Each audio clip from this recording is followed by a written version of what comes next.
correctly with the correct amount. D20 Radio, where gamers roll. www.d20radio.com.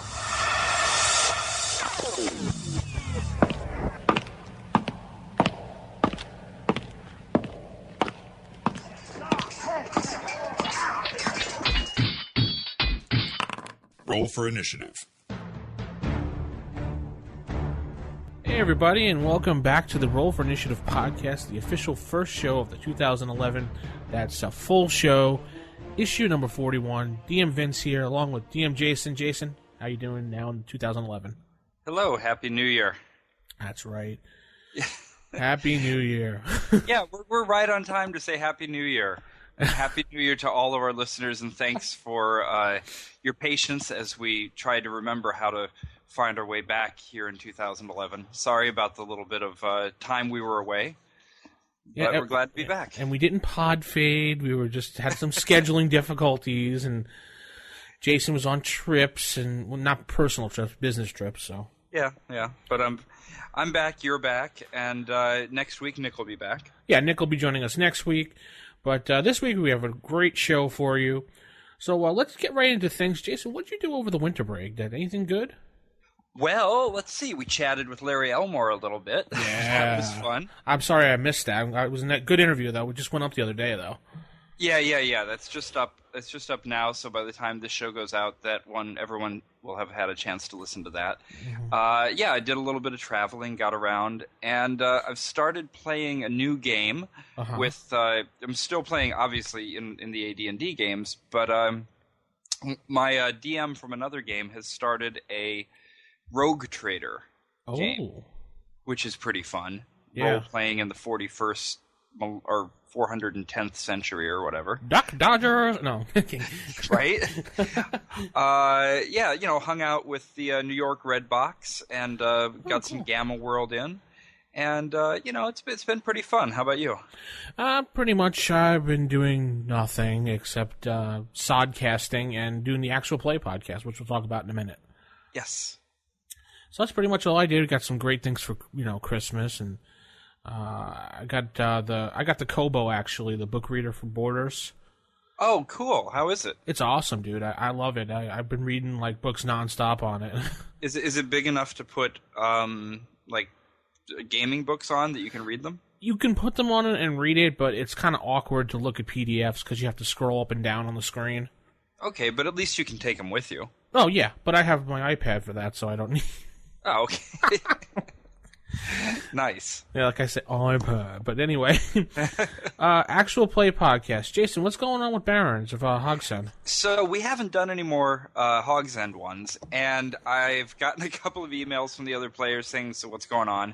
I think what I might want to do is see if we can get somebody else, get one of the players to take over DMing, and I can switch to a player, because, the honest truth is I have taken on way too many things in my life, and I want to be doing this I want to be doing this campaign, but I've realized that trying to DM 2 different campaigns and do the podcast and all the other things that there are to do in life, I apparently I'm only one person. Yeah, that's true. You're only one person. So, I'd really like to get that going again, because it's been sitting there dormant for weeks and weeks now. But how's your Actual Play doing? We're growing. We're going strong. We only had a short little mishap during the holidays that we couldn't get a bunch of people together for 2 weeks, and then one night we finally got together and Skype completely blasted out on us with this new upgrade that they had. Right, upgrade. Yeah. Yeah, upgrade into downgrade. It kept crashing on us, and then I think it was they sent out a letter and they gave people refunds because it crashed for 2 days at one point. Mm-hmm. And they give people a refund who paid, so I got a whole $1. I've been thinking about trying something out. I just got these things called the Cisco Yumi. I got them for work. I don't know if you've heard of it. Yeah. It's insane. Yeah. You put this on your flat screen television, and it's like you have a window that is just looking into the other person's house. Yeah. 1080p high definition, one button. telepresence. It's just amazing.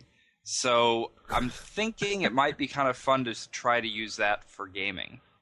You definitely, or you can use it for that VU thing that you were doing a while back. Well, that's got to be done on the computer. So yeah, I definitely have a couple of answers to put up there. But this is just for video chat. I mean, if everybody has their own unit, then you'll just basically be getting this crazy telepresence that feels like you're all in the same room. But even if they don't all have it, people can use the Google video chat and connect in that way. So I'm kind of hoping that I'll get a chance to try that out. Cool. But in the meantime, Skype's cool. Yeah, let me know how that goes. I'd like to hear about that. I've heard a lot about that, so... Yeah, I hear that there is a Skype HD now as well. Yes. So have you tried it out? No. I've been listening to a bunch of tech podcasts, and they were talking about it. Yeah. 1080p, whatever it's called. I think it's 720p at this point, but that's pretty good. Yeah. So it'd be fun to try that out. Yeah, definitely. Book of Sorrows is still going on right now. They're actually in the last half of the campaign, which is what level is everybody up to now? Just about 3rd level now. Cool. They're in the part where they're destroying the Book of Sorrows now, and then the campaign will end, but I'm going to transition into another campaign, so... Awesome. I'm not going to stop. I'm just going to keep plugging along for the RFI people out there that enjoy listening to actual play. Maybe some of them can, maybe you can run a little bit of Book of Sorrows at some conventions. I wouldn't mind that, yeah. Because we've got the Icon coming up. Yeah. I can't attend that, unfortunately. I know you are, but... Oh, okay. Well, at least, I'll be there, and I could do like a big cutout picture of you or something. That'd be a big cutout picture, Jason. I don't think you'd be able to... like one of those stand-ups they put at the movie theaters, Yeah, you can just put me in the position of flipping everybody. No, I'm kidding. Yeah, people ask me a bunch of questions about the Book of Sorrows. We'll answer in Sage Advice, but it's growing strong. People enjoy it. We got a bunch of... Actually, the original players are almost all gone from the campaign. They've been replaced by somebody else. Okay. I think we have 2 out of the original 6. Yeah, that's how it goes sometimes.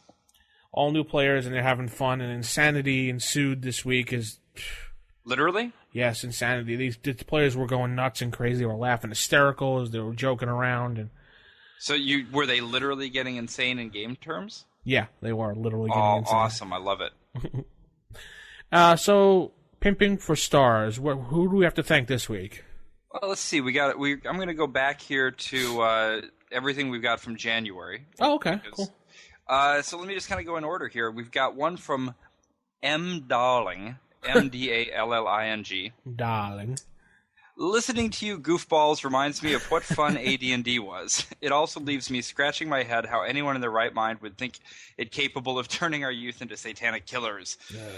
Rest in peace, 1980s. Not that Jason, Vince, and Nick couldn't be intimidating. Well, maybe they couldn't. Yeah. And that's my point. Where was I? Oh, yes, this podcast inspired me to get a reunion of our group together after over a decade and play an adventure, and it was great. Just like old times, except we had actually taken some showers. Keep it up, fellas. God. That's awesome. Well, I'm glad to hear we got somebody back into playing after 10 years. And showering. Yes. Okay, we've got 4 more here. Okay. Retro Superhero says, excellent. This podcast is largely responsible for getting me back into a hobby I loved 20 years ago. Perfect for old-timers or anyone interested in old-school gaming. The hosts are well-versed in lore and have years of useful experience. Well, we have years of experience. Yeah. I especially enjoy the table manners and sage advice sections. I'm not a big fan of the occasional audio drama segments, but I'm not a fan of audio dramas in general. I now have my 16-year-old son listening to the podcast, and we're in 2 great first edition AD&D groups. Awesome. So that's really cool. I saw he wrote twice Retro Superhero. Oh, yeah, good. So that way we don't have to... I guess it must not have gone through the first time. I don't know, yeah. Well, that was nice. At least he was nice both times.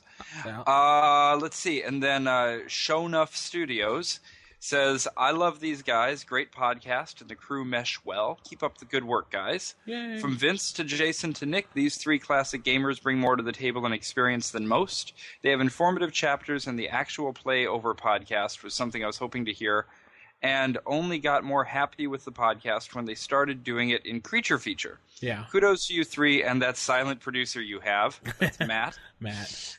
Keep up the good work, guys, and roll one for Shownuff. Corey Shownuff. And finally, we have one from... I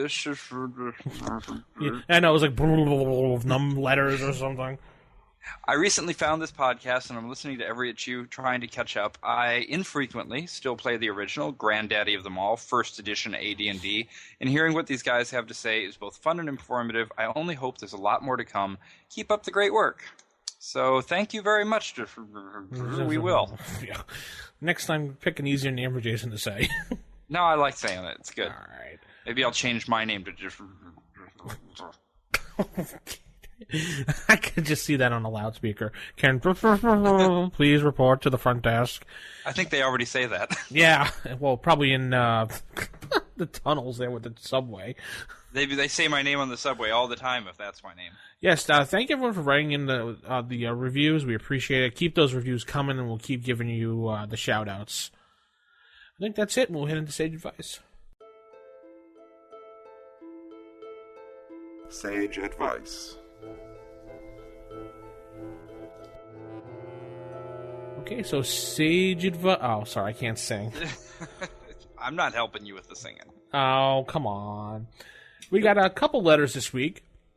First one comes from John saying he's enjoying the show. He just found it. He loved the bookbinding episode we did back in 3 or 4. At least, yeah. If not earlier. He must be really listening to the old episodes and how we described it. He said he liked the pictures you put up, Jason, when you put the article up, and wanted to know if we will do something about binding or fixing old books again. Well, I don't know how much more there is to say about that subject, but I bet we could come up with some more good, just kind of DIY, kind of maker type stuff. There's a lot of stuff that's fun to make, right? Yeah, I mean, it was kind of fun doing the bookbinding thing, just trying it out at least. Yeah, for sure. I think it's a good idea. If anybody has some suggestions on maker type topics they'd like to hear us cover, let us know. Yeah, so we can definitely bring it on the show. And the Halfling Union sent us an email nominating RFI as an honorary member, and they sent us this nice little scroll saying that on behalf of the union, they invite us to be an honorary member, even though we're not halflings, we're still allowed to join. I'll forward it to you, Jason. You can post it up on the site. They have no idea how tall I am. Yeah, I know. I could very well be, 3'6"? Mm-hmm. Totally possible. With furry feet, right? Oh, totally possible. And Tim wrote in and said, what happened to the DM screen? Which I've seen a lot on our forums, too. I don't know how to answer that Yes. Well, I know how to answer it.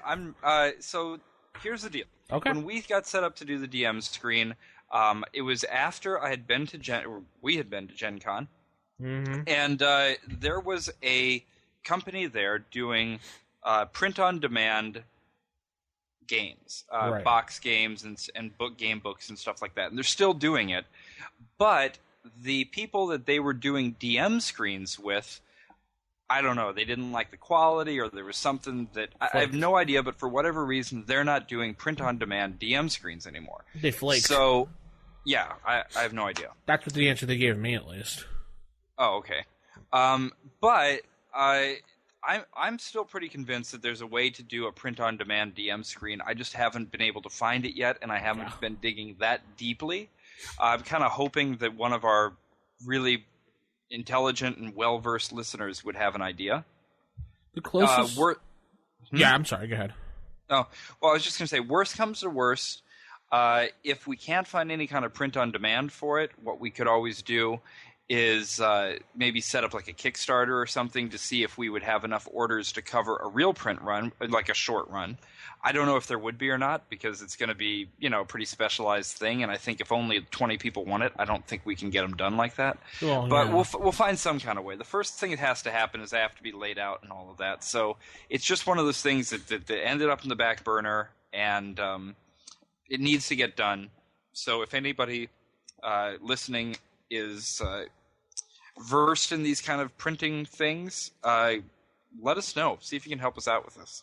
The closest I've found to a customizable DM screen is the Savage Worlds GM screen. It's just basically a blank slate, and you can insert things into it, and that's the closest things I've found to it.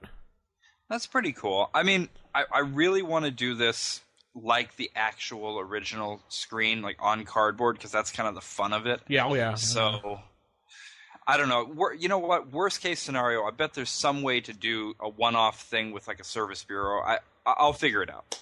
And for right now, the answer is we don't know how to get it printed, and we're trying to figure that out. Yeah. I remember we sent the layout in to you, and you finalized it, but to do the art and the how to actually do it. Well, the front cover is done. Yeah. That artwork looks awesome. Yeah. The artist who did that is currently working on the Equinox Demon module, which will be our first module release sometime in the next few weeks. Back to when is that going to get done kind of stuff. Yeah. But it's getting done, just very slowly. So the answer is we're still trying. The answer is 42. Yeah. And then Drake writes in and he asked about the Book of Sorrows campaign that I'm running, and he's wondering if he could buy it somewhere or download it somewhere. It's actually a homebrew campaign that I made up, so it's not on paper anywhere. It's all in my notes in my head. Sorry. Well, maybe you can write it up someday. That could be another module. Yeah, I guess I could write that. That'd be a pain in the butt, though. But I figure by the time I get around to finishing the layout on this module, maybe you'll have had a chance to write it. Because, I mean, we're talking like 2018, so don't worry. Oh, yeah, I can probably do that by the time 2017 rolls around. Yeah. And no, I'm kidding. Todd Hughes, who actually wrote the Equinox Demon, you're listening, I hope. And I promise this is getting done. It's going slowly. It won't be 2018, I promise. Maybe 13 when the world ends, you know. Picking on me. Okay. Various people also wrote in to name over the time break, asking if we'll be at Gen Con and host an official meetup again like we did last year at the Omni. I don't know where we're going to do the meetup, but I have got my hotel room reserved. I was able to get into one of the housing blocks for the discount. There's a brand new hotel that was just built this year. I saw that, yeah. It looks good. I don't know. I got a room in it, so we'll see if it's good or not. The prices were okay. Definitely going to be there. I've got my badge. I forget when the sign-up starts for the actual events, but I know that I put it in my calendar like several times to make an alarm go off ahead of time so I wouldn't miss it this year. Like last year when you missed it? I missed it by weeks last year. We're definitely going to do a meetup. It was really fun last time. Maybe we can have it even bigger this time. I think it'd be cool to find out whether we can make it an official meetup that ends up with an event in the Gen Con directory. I don't know if they'll let us do that or not, but we can ask. If not, we'll just, have the same sort of thing where we meet up in like the hotel bar. Yeah, we can do a meetup. This time it'll be more an advanced plan, not like a week beforehand saying, by the way, we're going to be at Gen Con, come meet us. Yeah.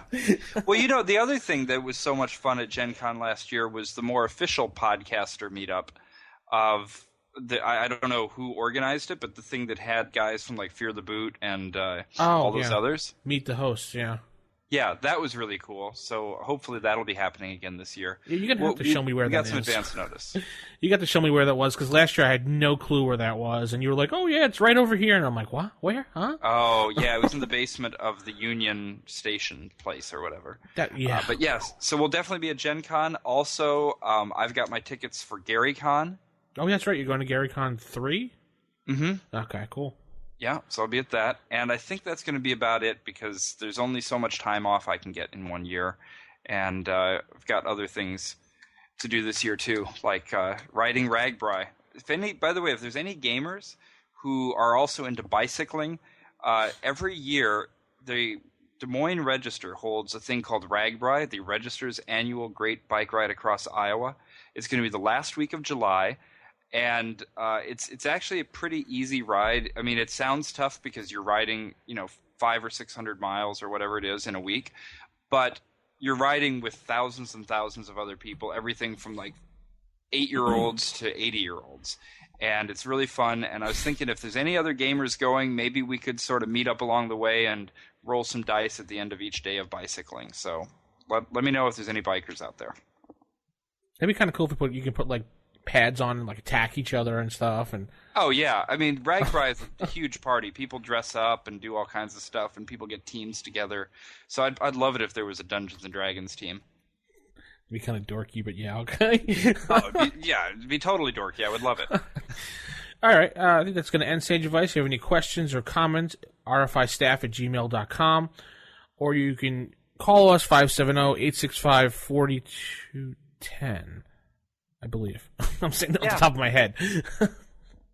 I'll go with that. Yeah, that's our Skype hotline, and you can call in and ask a question. And next week we will announce who won the DM contest for December. The challenge. The challenge, the DM contest challenge. That's right. I forgot about that. I feel like Click and Clack when they can't remember the puzzler from the last week. Right? Yeah. Exactly. We'll announce that next week, and we'll play that little piece on there if I can manage to get it off of Skype right without it screwing up. I can't wait to see who wins. Awesome. Oh, you know already. I don't. Stop lying. I don't even remember the challenge. So let's. You don't remember yesterday, right? When? Who are you again? Right. And let's head into a new segment. Jason, your friend Andrew is. Oh, that's right. So we have got a brand new segment. This is called the Prestidigitators Council. And in our first installment, we have a few of these ready to go. So for this week, we have the first installment, which is all about the first-level magic user spell, Friends. Cue the music. We just want to be friends. Oh, sorry. And then we'll head into table matters right after that. From the Tome by Arlok the Wizard, Prestidigitators Council, Volume 1, Advice for the New Magic User. I commit these stories to this tome, not for fame, but rather to advise those who are of the mind to take up the practice of magic, and use it for personal gain or righteous deeds. For he who does so, or she, for the talent for the use of magic knows no affinity, must not only study many long, tedious hours, not only travel widely to implore the learned for a pitiful ration, for the learned in the ways of magic are always stingy, not only master obscure languages, but also forego the training to be strong, quick, or skillful in many other spheres. When opportunity arises, he must use his spells to maximum effect and benefit. He is sure to be surrounded by companions who know only the sword, but to resort to it will bring a swift and terrible end as often as it will bring glory. So heed my words and think long on them, and a small incantation will prove decisive. Many years ago, when I was beginning my long career, I was with a party of sellswords. We were exploring goblin caves, in hope of discovering the fate of some villagers who had been abducted. Not long into the cave, I saw at a distance a goblin, and he saw me. My companions were quite blind at this point, and I had convinced these men to extinguish their torches and rely on my sight, and now I was glad for it. This goblin was no doubt a sentry, and I had a few moments to decide how to react, before he either ran for help or attacked. So I left my companions behind, and moved toward him quickly, and he could surely see at this distance I was an elf. I cast a charm on him as I advanced, and hoped that I could judge my success or failure by the manner of his approach. He strode toward me with ease. I reached out to him and took his hand, and said in his language, "I am glad to be here with you, my friend." And he smiled and agreed it was good. He told me his name was Ulsh, and I told him mine. Never did I think I would be on such terms with a goblin, but only for a time. We exchanged pleasantries, and I asked him his position. It was to guard this tunnel and prevent anyone from entering. I said to him, "Verily, I am your good friend, and no one could mean for you to block my way. And you can also trust my friends." And I motioned back to the fighters behind me, who awkwardly tried to effect a jocular pose toward this creature, and he smiled again and agreed. Soon he told me of a coming sacrifice, of the eating of the villagers, a great ceremony and festival. I asked him how many of his tribe would be there. He said perhaps a dozen, and it would start very soon. I said to him, "You and I have something special. Your friends do not need to know about this. They will not understand. Best to keep quiet about me. But do me this kindness. Bring some of your tribe away from the festival. Why not 4 of them? Bring them here. Tell them you found something valuable." And at this, I pressed a piece of silver in his hand. "Tell them there is more, but only for a few. Tell them it is a secret, just like our friendship is a secret." And he nodded with understanding. "Bring them here, so that I can see them. What a time we shall have!" A great smile broke out on his hideous face, and he showed a mouthful of rotten teeth. I could smell his wretched breath, and I smiled back. At that, he turned and ran down the tunnel, muttering to himself that he had a great friend in Arlok the Elf, a secret friend. My companions were nervous. They thought we would be exposed, and argued to advance and attack. Rashly, I thought. But I said to them, "You did not understand what I said to the goblin. Trust in me. He will return and bring our quarry willingly to the slaughter." And surely enough, he soon returned with 4 greedy creatures in tow. The swordsmen had hidden past a bend in the passage, and the heat of their bodies was hidden. When Olsh's tribesmen saw me, they grew confused. Olsh began babbling, trying to convince them all was well. They were afraid at my sight, but the bloodlust rose in them. I stood my ground as they approached, and kept Olsh in my gaze. My companions rushed forth, and engaged the other goblins, who were stunned to come upon not hidden riches, but ready blades. All the while I assured Olsh, above the din of battle, that he and I were the best of friends, that we would see this thing through, that he would gain a special place in the new tribe when this unpleasantness was over. And in fact, when the last of the other goblins were cut down, and my companions struggled to contain their glee at the easy path to victory I had granted them, I pressed more silver into Olsh's trembling hand, and said, "You will be the richest, the most powerful, if you will but listen to me. Lead us to the ceremony. Take us by a path no other of your tribe will see." And so he led us through tunnels, some hundreds of yards through twists and turns, and soon we were close, but a corner to be rounded, and we would enter the sacrificial chamber. And we could hear the drums and bestial chanting, and Olsh said to me, "They will be sacrificed very soon now." I said to him, "Go in there, and make sure to divert a few of them. Secretly show them the silver, and bring a few down another tunnel, away from us and the ceremony. My dear friend, do this for me. No harm will come to you, and you will see no more unpleasantness." He was trembling and confused, but relieved that he would not see any more bloodshed. And moments after he left us, the goblin chorus ebbed. As we could tell, a few voices had been removed from the chant, and that was our signal. So the goblins were cut down where they felt safest, in their most private and ecstatic moment. I tell you, it was a thing of purity and beauty, a sight only those who answer the call of adventure get to see. Soon the hostages were free, who had moments before thought themselves in their final moments of horror. We ransacked the sacrificial chamber. Its store of precious gems and silver plate were surprisingly rich. Later, we divided it over stories of bravery, as the villagers showed us their appreciation, hanging on our every word, feting us as heroes. And what of Olsh? As we were leaving the way we came, I saw him trying to catch up behind us, calling out to me, jilted and caterwauling. So I turned back and met him. Tears were streaming down his face. "My chief, my tribe, why?"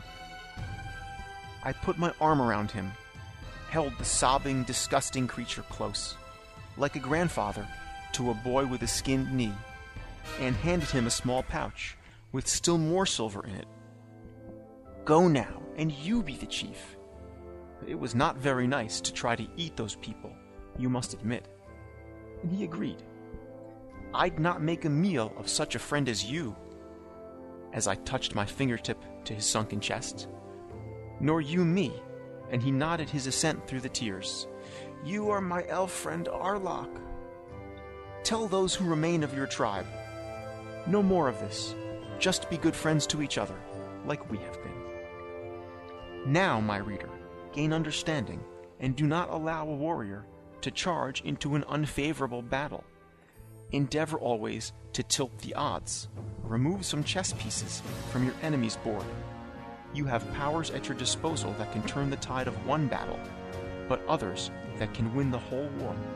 Know the difference, and when one is useful, and when the other. Okay, so there we go. That's our first ever installment of the Prestidigitators Council. Hope everybody liked that. Let us know what you think. And let's move over into table manners. Typical.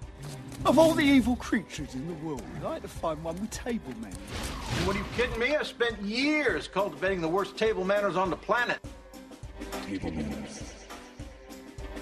So this week in Table Manners, we're going to be talking about character aging. One of the famous sections of the DM guide that was ignored by all of us at age 13. Let's go back and take a look. Vince, what's the last time you looked at page 12 of the Dungeon Master's Guide about character aging? Well, Jason, that would happen to be never, because I never use character aging in my campaigns. Yeah, I've never hit this either, but I've definitely had characters survive long enough to reach that fabled deity status, right? When they end up with, an entire nation and they become demigods and all those other things. So you have to assume somewhere along the line they must have aged a bit, right? Well, yeah, because you can't have a level 47 character and he's still 18. I mean, come on. Exactly. So it gets pretty interesting. So we get the age categories as you go into whether it's dwarfs or elves or gnomes, etc. And for the humans, it's exactly what you'd expect. Your young adult is up to age 20, mature is up to age 40, middle-aged up to age 60. And in this, they can live up to 120 years being venerable. And you can imagine how it would move in game time that 40 years could pass. But if you are talking about, let's say, a gray elf, 40 years passing doesn't even move them a tick between being any of the different categories, because the gray elf, for example, is not mature until he is 251 years old. He's not middle-aged until he's 651 years old, and he's not considered old until he's 1,000. So it's very different as far as whether the character would change very much in there. But where it matters is these different age categories, young adult, mature, middle-aged, it affects the main attributes. So for a young adult, you're going to subtract 1 point of wisdom and add 1 point of constitution. When you're rolling up a character, I mean, that's a pretty good way to say, look, I've got a 16-year-old human, or I've got a 240-year-old elf, gray elf. So they're just young. And it makes some sense there. And it goes all the way up to things like for no, you never get to add to, but once the character becomes old, you can do things like subtracting 2 points of strength and 2 points of dexterity. So as they're doing this, it makes some sense during the initial roll-up, but it also kind of adds a little bit of veracity to when you're encountering an NPC and you describe them as someone very old. They probably shouldn't have 1800 strength anymore if they're in their venerable stage. Yeah, definitely you shouldn't have that. And that's with starting characters. And I think more along the lines of what I was thinking about when I was writing this is how to keep track of it along the way, the character aging. Now, have you ever used aging in your campaigns at all? No, I've never used it actually changing like that. Yeah. Although, like I said, I do keep more or less track of the years, and you don't have to be too exact about it, as long as you know that, this campaign, to get up to 40th level, they would have taken, let's say, 30 years to get there. So you probably should stop and say, well, are any of these, especially if you've got like half-orcs or something who don't live very long compared to the rest, are any of them going through the aging process?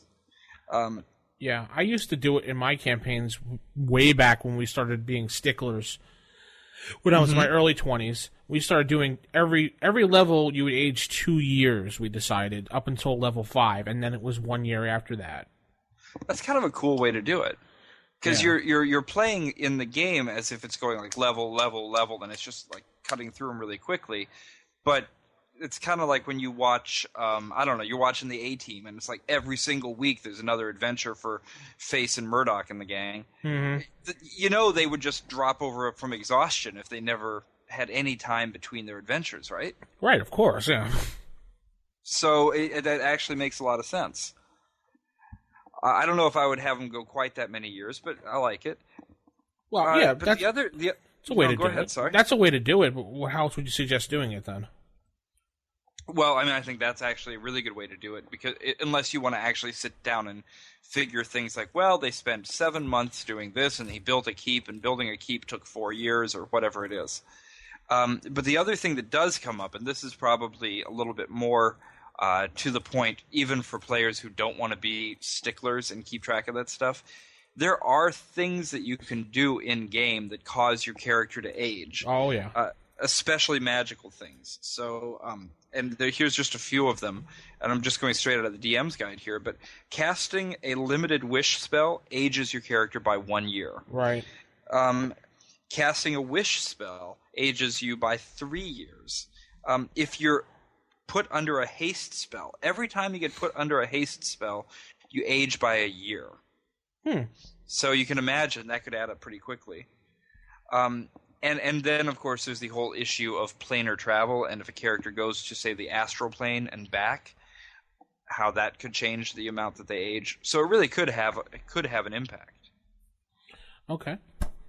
I don't think we've ever used the unnatural aging either, because I remember when I played with the great Joe DM, he didn't use that at all either, and I remember seeing that in the book and asking him. He's like, "Nah, I don't bother."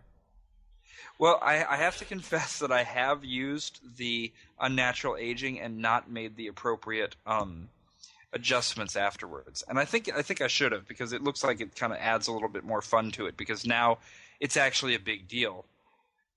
One of the things I always say about the game is that I like things to be a little bit more human-sized, so that not every action should have these big superhero moments. You shouldn't be able to just blithely cast wish spells left and right, or gate spells or whatever. So by putting the aging in, that puts a little bit of a damper on the superhero aspect of it. Now when you cast these spells, oh my gosh, that actually takes a lot out of you. It actually can drain you by a number of years. Yeah, I like that, because it kind of shows how magic affects the body and everything, not just like, haha, spell. It's like you cast... Yeah. I think it was a cartoons that expressed that a lot with the magic, that people would cast magic. I think it was the Record of Lodos War was definitely expressed that when the magic user or the clerics cast magical spells, they were like afterwards all out of breath and tired, and I think that was a good way of expressing how magic affects the physical body. I like it. And it also makes it a little bit more sense when you have things like a lich or a demi-lich. Because they're all about these evil magic users who have preserved their life way beyond the number of years that they should have ever survived. Well, I think part of that is they were doing so much magic, it's aging them as well. It kind of makes more sense now when you start thinking about the magic as it courses through you, draining your life away a little bit. Never thought about that. Yeah, good idea. The one thing I would do with it, though, in the DM's guide, it just says 3 years for this spell, 1 year for that spell, etc. Yeah. But if you, taking the example of something like a gray elf that lives to be 2,000 years old, I think it would be a lot more fair if they aged proportionately for the spells as well. Oh, okay. So tailor it to the actual race itself.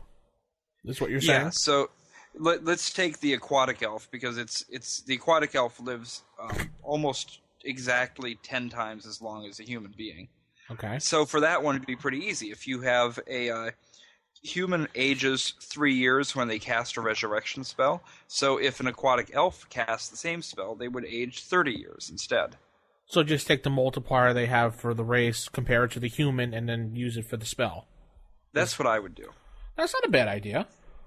I mean, I don't think it was addressed in any future...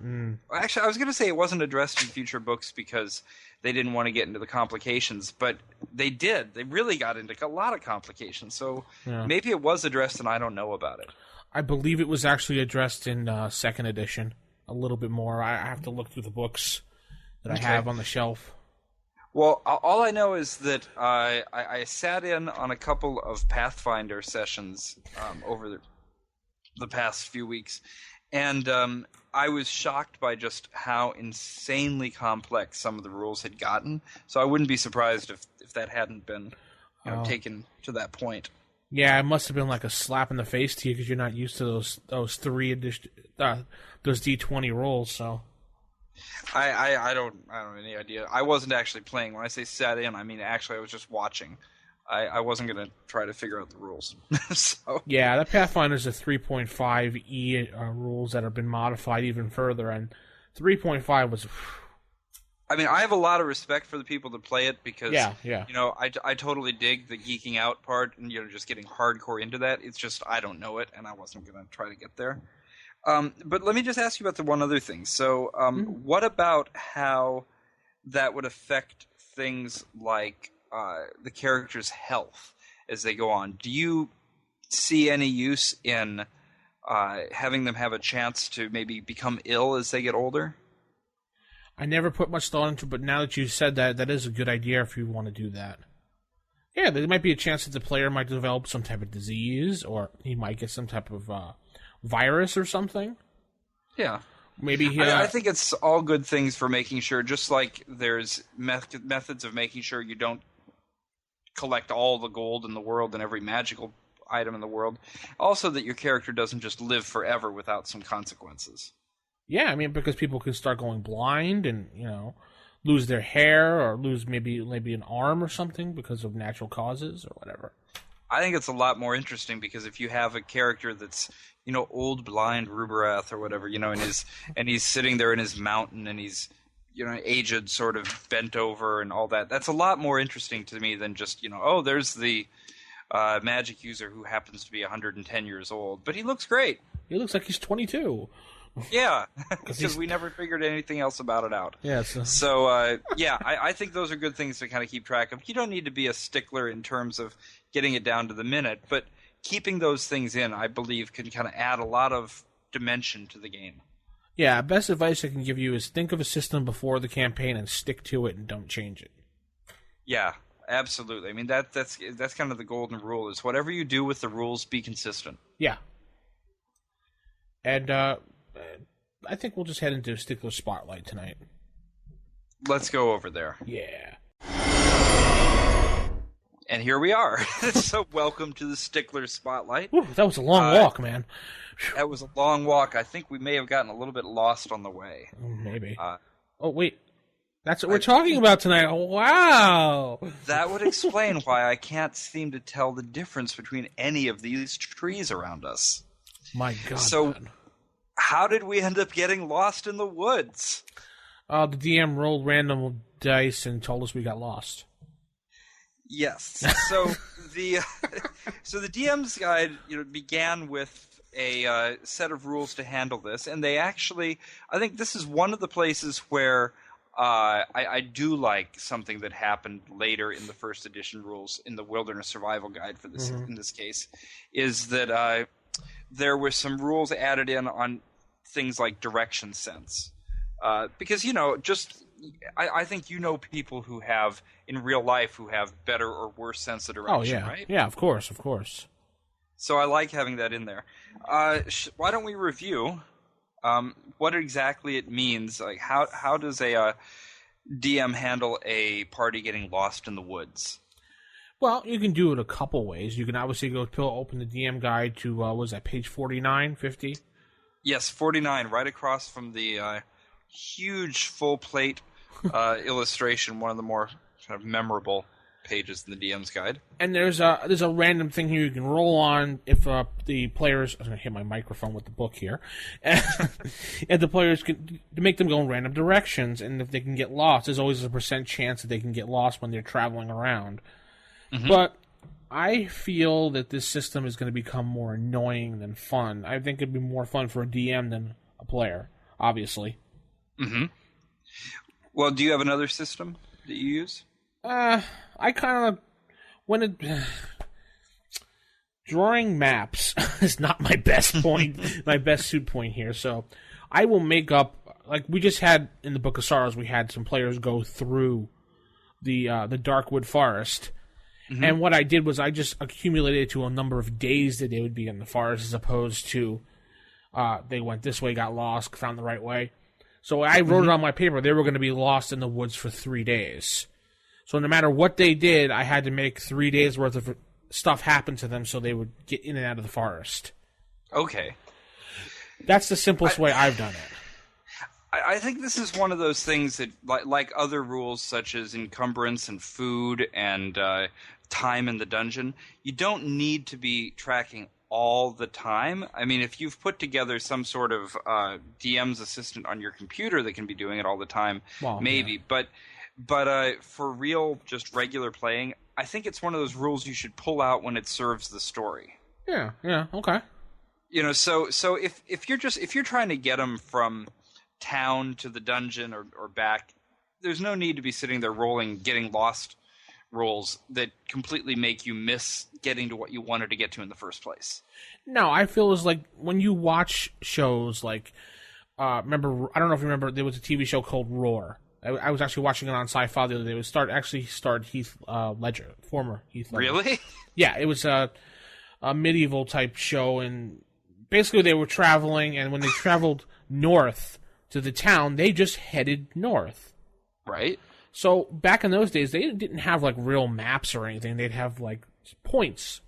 Like you've seen the maps back in movies and, you know, things that are left over in time. They have like a picture of a mountain.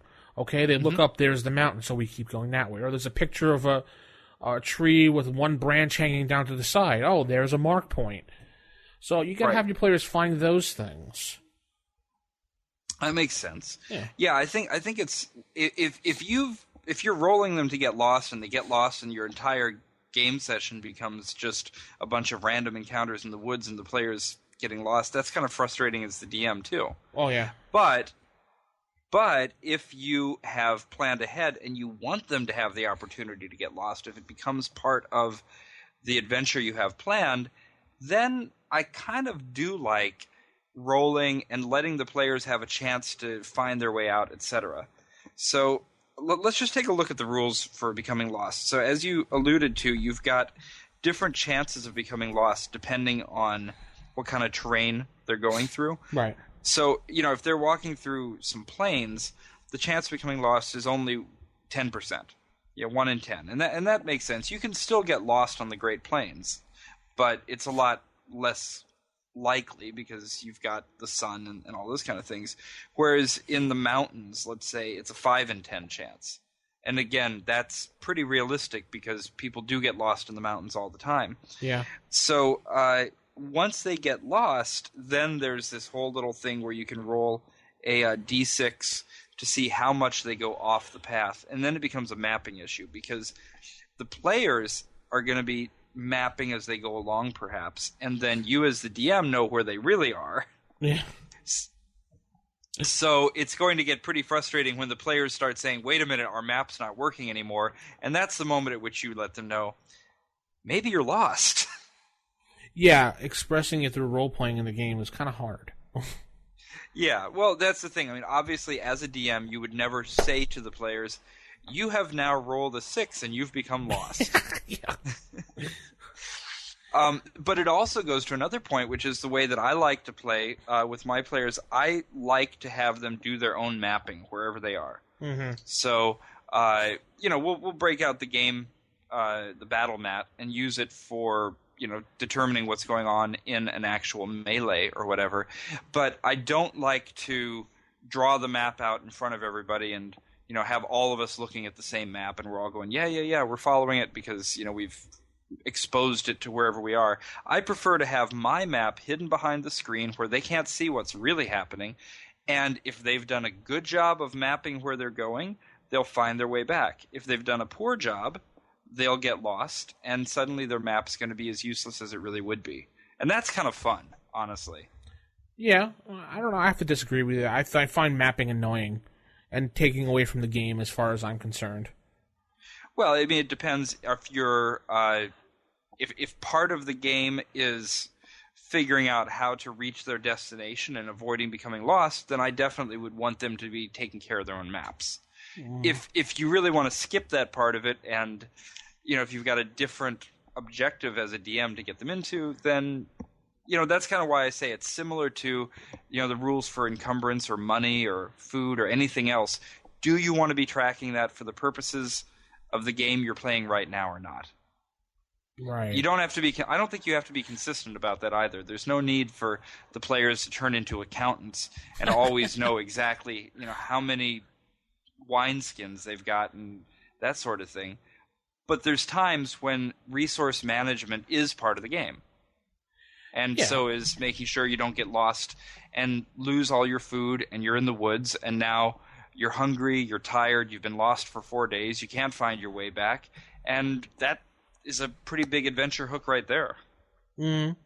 True. I kind of like my method of just, well, it's obvious because it's my method of how many days they're going to be lost in the forest. Right. I'll roll it up. I'll roll it to a D6 or something just to make it fair. So I'm not just saying, aha, I'm getting them lost in the forest for 6 days. So. Well, okay, so that's the other question then is, shouldn't the players have some kind of chance to avoid getting lost if they're particularly good at things? And like I said, this is where I do like some of the proficiencies, at least this proficiency. If you go to the Wilderness Survival Guide, right, there's the Direction Sense proficiency, and it allows you to get a modifier on exactly those kind of things and to help you get back on the path. And, having a character who's actually, obviously a ranger or somebody like that who's actually got some of that direction sense, it suddenly they're valuable to the party in a whole new way. But that's provided you're playing with non-weapon proficiencies. Well, I don't really play with those, but I think it's good to maybe bring in a few of them. So now, I mean, this is one of those things where I haven't used this yet, and now that we're talking about it on the show, I want to try it out. So okay. We'll this is when 1E started becoming more of 2E than 1E. Yeah, it was like 1.5. Yeah. I think that's kind of how I want to refer to the post Unearthed Arcana era, is that would be AD&D 1.5. Yeah, most people do refer to it as 1.5, right? I've thought I just came up with that. Now I'm all on. Now you're sad.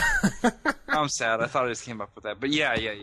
Aww. So there's a couple things in there. That's a good one. I'll delete. I'll edit that out so you can take the credit for it. No. All right. So this is a good one for people to let us know about. If people go to the forums and let us know. Do you let your players get lost? Does your DM let you get lost? And how do you guys handle it? Well, there's also other factors too. I wanted to point out, but. Oh, yeah? If your group has a druid in it and you're going through a forest, obviously you're going to cut down the time that it takes to go through the forest. Because a druid, in my opinion, should be able to commune with nature and figure out how things are laid out. Is that in the rules anywhere? No, it's not in the rules anywhere. That's just one of the things that I do because it's a druid. They're in tune with nature, so I feel that they should be able to commune with nature, talk with animals, talk with trees, things like that. Pick up a branch and figure out which way this branch fell and which way is the best way people can walk. Same thing with rangers. I'm cool with that for the ranger because they have explicitly got tracking skills and they're all about being in the woods. I don't know. I don't think I would do it for druids in my game, though. No, really? No, I mean, sure, if they want to do things like actually expend a spell to talk with animals or to try and ask some specific questions, yes, but I wouldn't just give them better direction sense automatically. Well, that's where we differ. Yeah, I it's tough because, what's a druid? It doesn't really have any historical comparison. It's all the closest thing a druid is those people who dress up and go to Stonehenge every year. But nobody knows what a druid really was, right? We don't actually have any historical record of who the druids were and whether they were, just because they worship nature, does that mean that they were good at getting out of the woods, or did they worship nature because they were really lousy at it and they figured they better at least pray to get out of the woods? I think of druids as modern day equivalents of Wiccans. Well, Wiccans would definitely agree with you. I'm down with that. But I've actually had quite a few friends who are Wiccans. Yeah, and none of them are any better at camping than me. No, well, yeah, modern day, no, but jeez. So, all right. So go to the forums, dragonsfoot.org/forums. Under the first edition, we have our own little forum there. Or you can head over to D20 Radio. We have a forum over there. Or you can just go to rfipodcast.com, and we have a forum there. We have too many forums. You could write a note and just sort of tack it in the town square. Jason will find it. Whatever town that is. That's right. You get on Foursquare, and Jason will be there with you. Message in a bottle. I don't care. Wow, that'd be kind of cool. If I ever find one, I'll let you know. That'd be awesome. You're on the beach, and all of a sudden the bottle floats up, and it says, Dear RFI Podcast. You're like, whoa! That would be cool. Yes, it would. And, I think by popular demand, we have Blackstone's Vault tonight. Yes! Been waiting for a new Blackstones. And we'll head right into that, because I know people enjoy the reviews, so we'll be right back after Blackstone. Blackstone's Vault.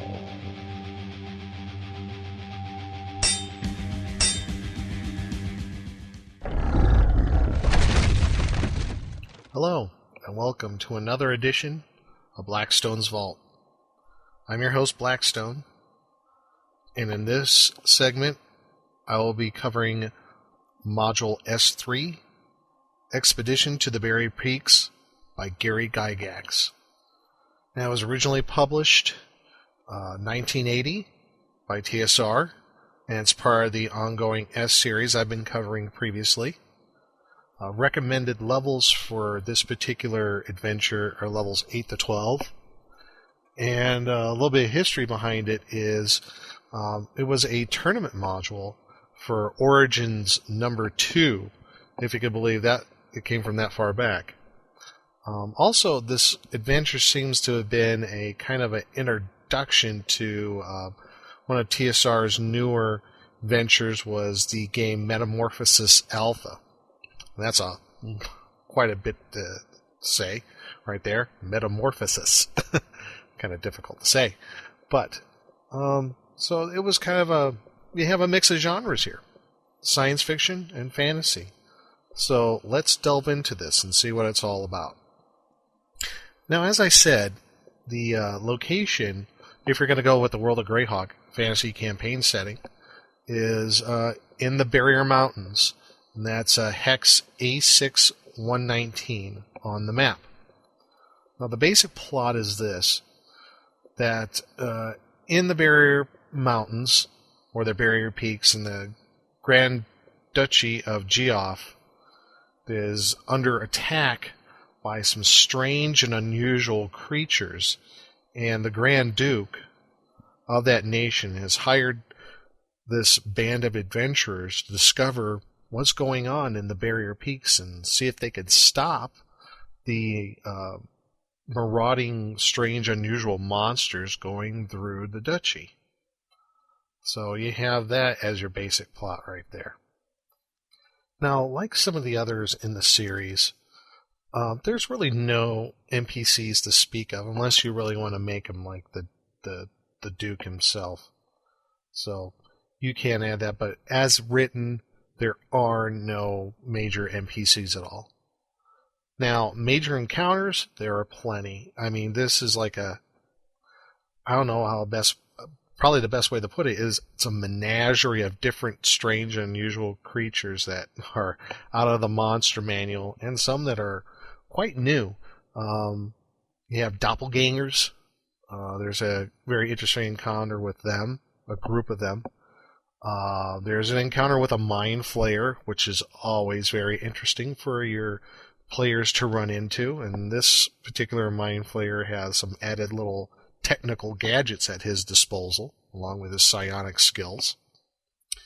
You also have some of the newer creatures, like you have veggie pygmies, which kind of made their debut in this module. The frog hemoth was another one that is in this particular module, and lots of other strange, weird creatures that were not in the original Monster Manual, or they were added into this adventure. So it kind of makes I think, a very interesting adventure to where you have a lot of creatures that aren't encountered normally in other adventures. Oh, did I mention, by the way, that the adventure happens inside a spaceship? So that's where your mixing of genres happens, because this strange, unusual occurrences that are happening in the Duchy are because of a crashed spaceship that landed in the Barrier Peaks. So, that being said, you have other things like robots that you'll encounter in this, and there are quite a few of them. It makes for very interesting situations. Also, you have other gadgets and things, and I'll get to that in just a little bit. But some of the good stuff. If you like mixing genres like sci-fi and fantasy, this is the adventure for you. I mean, it could be a little bit of a challenge at first to try to pull this off as a DM. So this is one of those games, one of those adventures where you want to try not to have your players keep their knowledge of things separate from their character knowledge of things, so they won't guess things right away. Try to be as ambiguous as you can about the descriptions of things. I guess that's what would be the best way of saying it. So they won't get tipped off right away. Try to make it as mysterious as possible. Have them try to play their characters as they're totally ignorant of high technology. That's probably the best way to put it. Now, some of the not-so-good things, for myself, I can see that it could be an issue with bringing in high-tech into your game world. I mean, you've got lasers, you got blaster rifles, you got the robots I've already mentioned, you have also some types of powered armor that they might get. Now, that could unbalance a DM's campaign once you introduce all of this cool high-tech stuff. And next thing you know, you might have your band of adventurers running around with blaster rifles and Greyhawk. Can really unsettle things in the game world. But I think this was intentionally designed into the adventure with this in mind, is there are flowcharts that detail how you figure things out, and there is a chance that you either damage or destroy the artifact, the high-tech artifact that you encounter, or you find, I should say. And so you might destroy it, and in destroying it, you might hurt yourself too. So that kind of balances things out a little bit. Another thing about this adventure that really sticks out for me is this adventure, the spaceship that this dungeon is in, or the spaceship that the adventure happens, it is big. It's like 5 levels at least. And that is a lot of area to cover. I mean, it's on 2 different pamphlets. So you have a lot of stuff that you can find. It can take a long time. If you aren't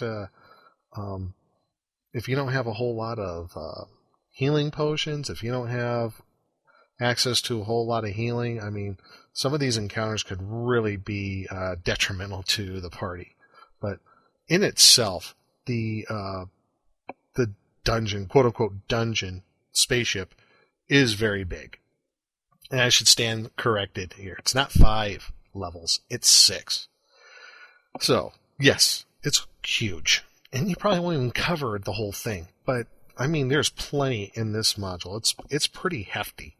One of the other cool things about this is it has a beautiful illustration section that comes with the module. So if you ever get this module, or if you're buying it off eBay or wherever you're going to buy it, make sure that you get it with the insert of the illustrations. I mean, various illustrations are by Errol Otis, Jeff D., Rosloff, just to name a few, added, brought their talents into creating many of the illustrations in the center for the inserts that you can show your players.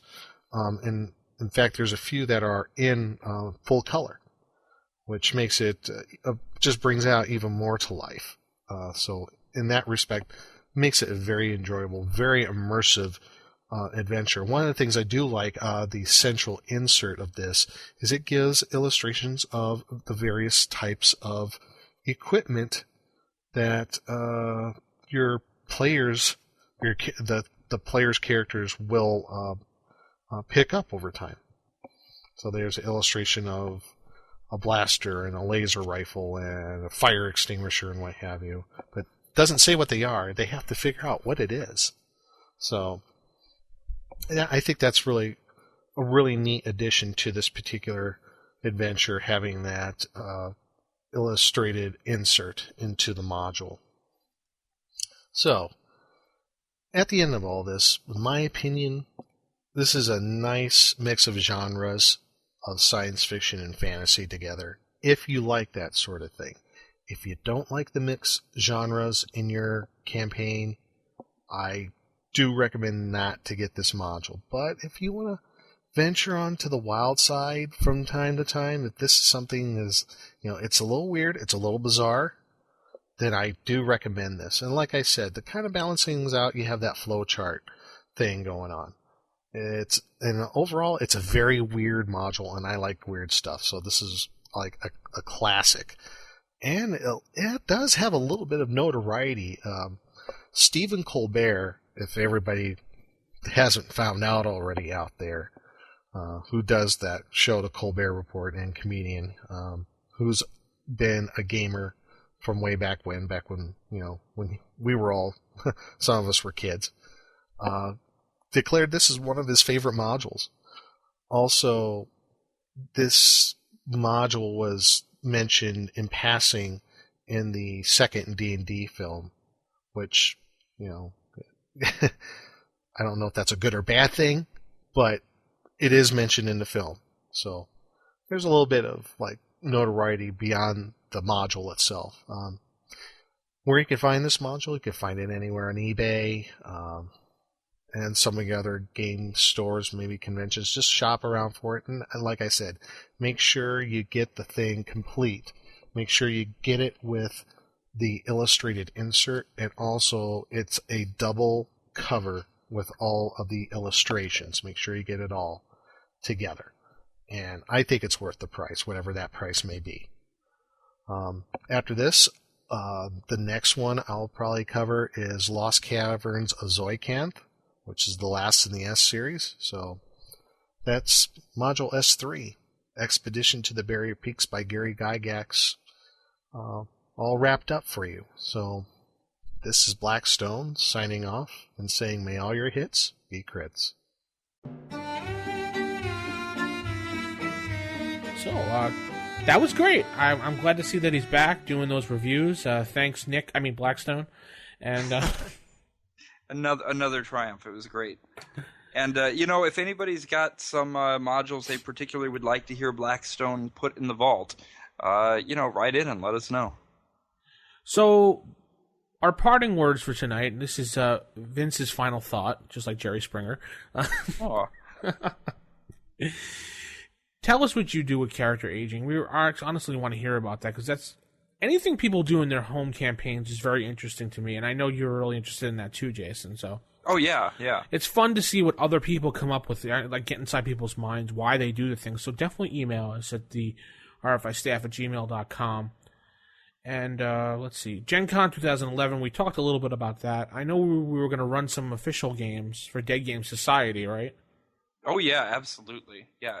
And anybody else who wants to run games for Dead Game Society, the registration hasn't opened yet for setting up events at this year's Gen Con, so this is my personal plea to everybody out there. Please run as many first edition AD&D games as you can at this year's Gen Con. The more games that are on the schedule, the more fun is to be had by everybody. I can't wait to see a lot of first edition players at Gen Con this year. And Wizards does watch these things, so yes, they do. Maybe if you put enough stuff into it, maybe they'll start doing stuff for first edition again. Who knows? Who knows? But I think that's going to end it for tonight. All right. What do you Great think? First show back, and it's nice to be back. Definitely. Next week, we'll talk a little bit more about something good. Keep it original. Whatever that may be. Yes, keep it original, keep it old school, and good night. Good night.